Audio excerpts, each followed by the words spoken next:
Assalamualaikum warahmatullahi wabarakatuh.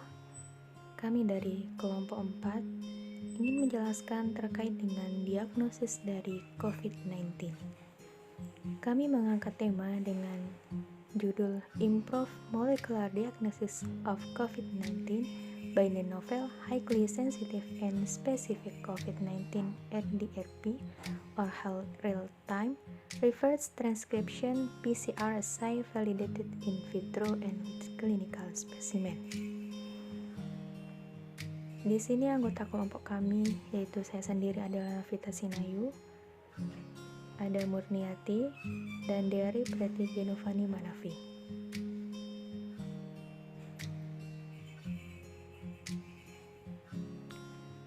Kami mengacu dalam Journal of Clinical Microbiology, Virology. Seperti yang telah kita ketahui bersama, bahwa pada tanggal 31 Desember tahun 2019 yang lalu, Organisasi Kesehatan Dunia atau WHO mendapatkan informasi tentang sekelompok kasus pneumonia yang tidak diketahui etiologinya yang berasal dari Wuhan, China.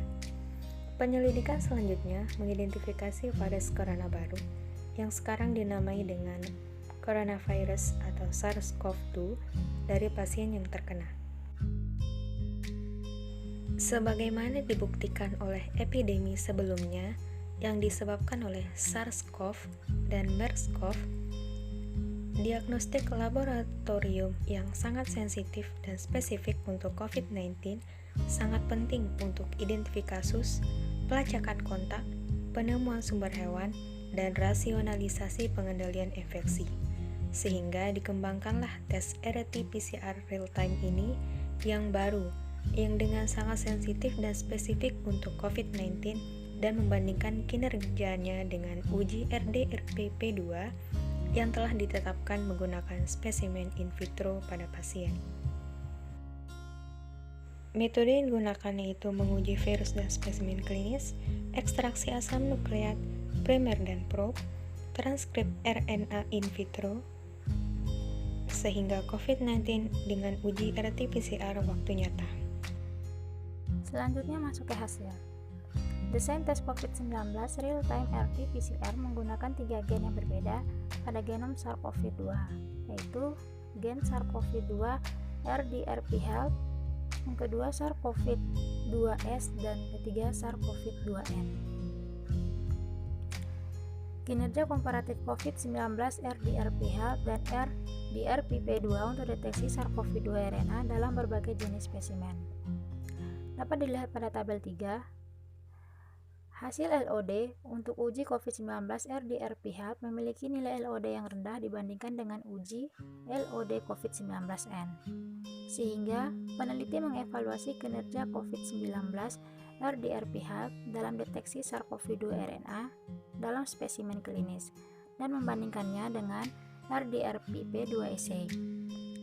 Spesimen yang dikumpulkan terdiri dari 120 spesimen saluran pernapasan dan 153 spesimen saluran non-pernapasan. Jumlah spesimen yang dikumpulkan ada 15 pasien yang terdiri dari 8 laki-laki dan 7 perempuan. Usia rata-rata mereka adalah 63 tahun. Pada tabel 3 di sini didapatkan yaitu pada saluran pernapasan ada NPA, NPS, TS, kemudian saliva dan sputum. Pada non-respirasi ada plasma, urin, dan feses.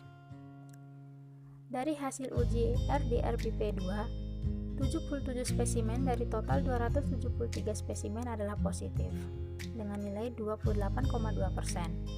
Kemudian dengan uji COVID-19 RDRP-Health, 119 pasien positif dari total 273 spesimen dengan nilai 43,6%.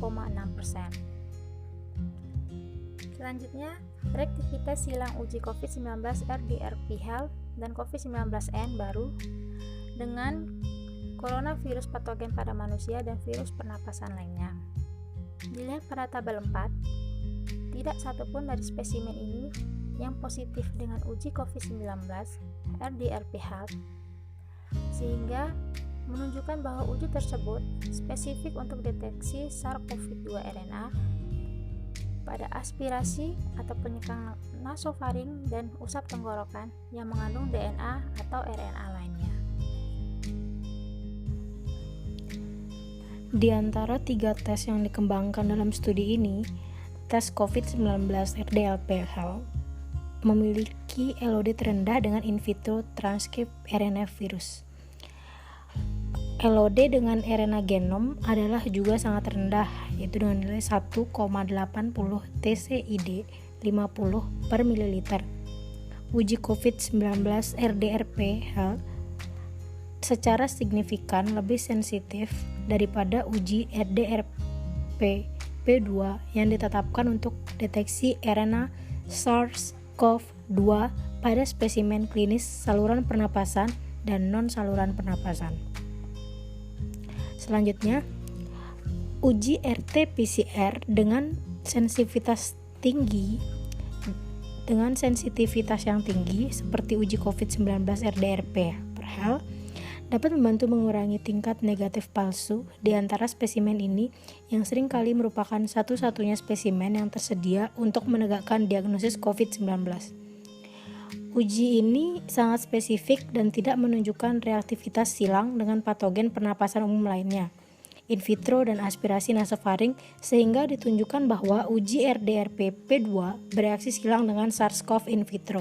Jadi, pengembangan COVID-19 RDRPH menjadi uji multiplex yang secara bersamaan dapat mendeteksi virus corona patogen manusia lainnya dan patogen pernafasan dapat semakin meningkatkan kegunaan klinisnya di masa mendatang.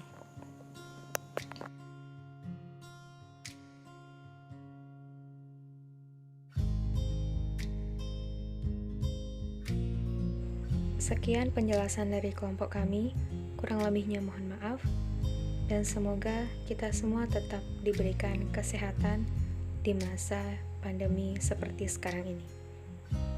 Assalamualaikum warahmatullahi wabarakatuh.